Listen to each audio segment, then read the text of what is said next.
Hello, my fellow YouTubers. This is your boy, your man, your YouTuber, Jack McCarthy. And so I'm reacting to 8 unsolved mysteries that happened on Halloween.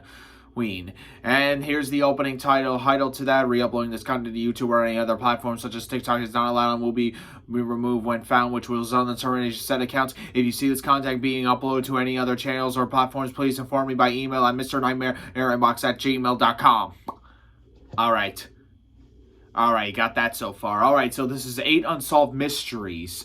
That sounds very interesting. So I didn't react to the other video about the 3 true scary Halloween stories, but you know, I have things outside of YouTube, people. Alright, before I get started with this video, like, subscribe, click the little bell so you never, ever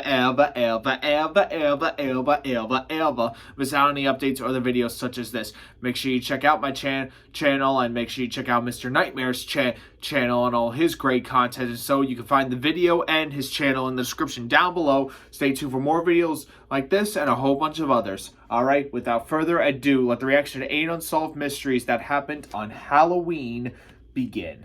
Sorry, quick volume check. Halloween is the one night of the year where being scared is supposed to be good fun. However, amid all the harmless activities like trick-or-treating, sometimes genuinely frightening and disturbing things can happen. This includes some horrific murders and unexplained disappearances, which are far more terrifying than any haunted houses or corn mazes. True. These are 8 unsolved mysteries and disappearances that happened on Halloween. 8. In 2015, 24-year-old Michael Miller and his friends were hosting a Halloween party in the house that they rented together on Halloween night. Michael says they invited around 40 people and told their friends to bring friends, and the crowd that came was actually around 40 people. At Halloween parties, typically people's costumes don't cover their faces unless part of the costume involves a mask or a face covering. But even when a costume will include a mask, usually at least at some point at a party it would be expected for the wearer to take it off just to let their face breathe for a little bit. That's why Michael and his housemates were suspicious when there was one guy in basically regular clothes, but who was wearing a gruesome-looking Halloween mask referred to as an elephant man mask. Yeah. He was sitting in a chair just seemingly doing nothing, making some of the guests confused and uncomfortable. Nobody knew who it was, so Michael eventually went up to the guy and asked who it was, to which the man replied Billy in a deep voice.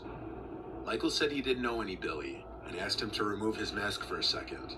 The man refused, so Michael asked the man to leave, and he did.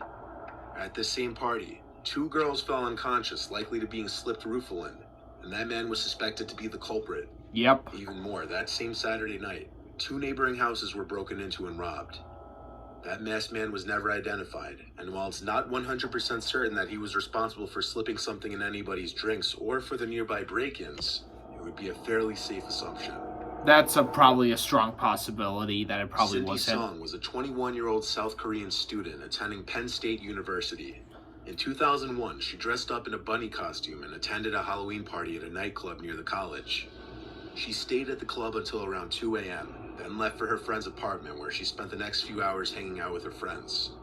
She was then dropped off at her apartment at 4 a.m., and this was the last anybody ever saw of her. After Cindy was reported missing, a search of her apartment yielded no signs of a struggle or foul play. Police knew she had made it inside because her fake eyelashes and the backpack that she'd worn to the party were found inside the apartment, as well as her cell phone. The only things missing were her purse and wallet, suggesting that she'd possibly went out again. Her credit card showed no activity after her disappearance, and neither the authorities nor her family believed that she vanished willingly. However, after her disappearance, a witness reported seeing a man resembling Cindy in the Chinatown district of Philadelphia. She was inside a vehicle with an unidentified male and appeared to be crying for help. In 2003, a man named Hugo Marcus Selinsky was arrested after the remains of 5 people were found buried in his backyard. Selinsky told police that he and another man, Michael Kurkowski Jr., abducted Cindy off the street and kept her imprisoned in his walk-in safe until she perished, and then buried her on the property. However, none of the remains discovered could be identified as Cindy, and the only person who could confirm this was Kurkowski, but his body was one of the many buried on Selinsky's land. The case remains open to this day, and no evidence exists to link Selinsky. Growing up with the family takes a toll. Antonio Soprano. Yeah. I'm gonna need to watch The Sopranos show before I watch that. 21-year-old University of Minnesota student Chris Jenkins and some of his friends visited a keg party before going to a place called the Lone Tree Bar and Grill. The bar was in downtown Minneapolis, where Chris was attending school. The group arrived around 10:30 p.m., but around an hour and a half later, Chris was removed from the bar by security for reportedly being too drunk, and he was banned from returning. Chris was left out in the cold. It was as low as 20 degrees Fahrenheit that night, and he was only wearing his costume, which consisted of Native American attire, and he was without his wallet, cell phone, or keys. From this point, he vanished without a trace. The area around the bar he was kicked out from was not considered safe, with a very high crime rate, and it was definitely not an ideal place to be roaming around at night alone and intoxicated. Yeah. And no word was heard from Chris. His family hired a private investigator who was later told by witnesses that on that same night that Chris went missing, a large group of men attacked a lone person, presumed to be some kind of gang initiation, just across the street from the bar where Chris was last seen. If that wasn't enough concerning news for the family, 2 scent tracking dogs on separate days picked up Chris's trail on the sidewalk where the attack was alleged to have taken place and followed it to the same spot inside the parking garage next door, where a few drops of blood and a single red feather were found. A feather that clearly belonged to the costume Chris was wearing. Strangely, that's where the trail ended. Chris wasn't found until 4 months later, when his body was found floating in the Mississippi River, a victim of what was originally believed to be either a suicide or an accidental drowning. But further investigation caused the medical examiner to change the official cause of death from accidental drowning to homicide. Yeah, definitely. This one was sent to me back in 2015. In 2007, a 12-year-old boy named Bradley was trick-or-treating with a group of friends in Colorado. The boys who were with Bradley early on in the night said that they were just going along with their trick-or-treating when one of the boys picked up on the fact that Bradley was missing. They retraced their steps in an attempt to find him and disturbingly found his cowboy hat sitting by the curb. Bradley was dressed in a homemade cowboy costume that day. A little ways up the road, Bradley's bag of candy was found as well, spilled out onto the street, almost leaving a trail. That was the last of Bradley's possessions that were found by the boys that night. It's unknown how Bradley disappeared without anyone noticing, but the most likely explanation would have to be that Bradley at some point wandered off on his own, leaving him vulnerable to predators on their favorite night of the year. But the only thing that may take away some credibility of that possibility would be the fact that a week later, Bradley's mother found his glasses in the backyard. The strange part was that Bradley's friends all said he was wearing glasses the last time they saw him, indicating he may have went back home in between the period that he went missing. No information was followed up with since. Ooh. David Stone was a successful stock market analyst, making good money and a stable career, described by friends and family as a bright, sharp young man. However, a few days before Halloween of 1988, he left his home during a Halloween party when a heated argument with a party guest turned violent. This was strange because anyone close to him would say he's the least violent person they knew. Really? A few people reported seeing David sitting next to his car on a highway, until he apparently set off on foot into the desert. He was spotted by witnesses several times that day, including a farmer who found him wandering around on his property severely underdressed for the cold weather. He was apparently muttering something about being in search of the beast before vanishing for good. He was last seen on Halloween Day. His car was found on November 5th off the same highway. Search teams headed north from the location of the car and found 2 pyramids made out of rocks and surrounded by a triangle, with David's Rolex lying next to one of them. 3 miles further north, they found a Fibonacci sequence, which is a number pattern used in stock analysis, etched into the soil. Bloodhounds were able to track David's scent along the highway 13 miles north from where his car was abandoned, but the trail went cold. His family found a riddle-like note inside his vehicle that read, "They think the word is in the safe. 6 knives in Rob's room. Use buy your tea and use take your chances, Halloween." Use buy your teas and take your chances is a play on an old saying about stocks and gambling. And in the New Age movement, having 6 knives in your house would mean a regretful yet necessary rite of passage. 2 hikers found David Stone's remains in the desert in 1992, 4 years after he went missing. Despite having no idea what caused his erratic behavior or how and why he died, there was no sign of any foul play. Whoa. In 1981, a Manhattan couple named Ronald Sisman and Elizabeth Platzman were murdered in their Greenwich Village apartment in the late hours of the night. The 2 were brutally beaten before being shot in the head, and the apartment was completely ransacked. Sisman, the boyfriend, was allegedly involved in drugs, so it was initially thought that that may have been a possible motive for the killings. Perhaps. However, the case took a bizarre turn when a prison informant claimed that one of his fellow inmates had somehow predicted the crimes weeks before it actually happened. That inmate was the son of Sam killer, David Berkowitz, an American serial killer who pleaded guilty to 8 shootings that began in New York in 1976. There's even speculation that Berkowitz was involved with a satanic cult and didn't commit all those murders on his own.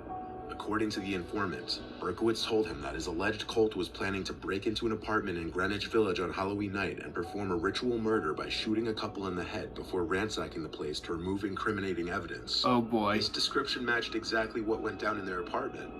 When questioned, Berkowitz claimed that Ronald Sisman possessed snuff footage of one of the Son of Sam shootings and was planning to hand it over to the authorities to avoid some drug charges. But to this day, no evidence was found to support Berkowitz's claims. Therefore, no one knows if the murders of Ronald and Elizabeth had anything to do with the Son of Sam case. Huh. I'm auditioning influencers to promote Oh Depression boy. Stick online. Gonna be a while. You all know what It's to a do. big Just that can skip. amplify depression and anxiety. This is a sick thing. Other influencers have. I don't care. We are NYPD Here we go. officers. Almost there. Join us with over 300 specialized units and loot. It was Halloween night of 1996 when 40-year-old Veronica Safranski of Argyle, Minnesota went missing. Veronica attended a Halloween costume party with a friend at Mick's Bar and Grill in Warren, Minnesota a few nights before Halloween. Veronica's friend was unable to locate her inside the bar around midnight. However, witnesses told authorities that Veronica was seen with a man named Kevin Skirvin leaving the bar together. Huh. They left the venue in his black pickup truck with Oregon license plates. This was the last moment Veronica was seen.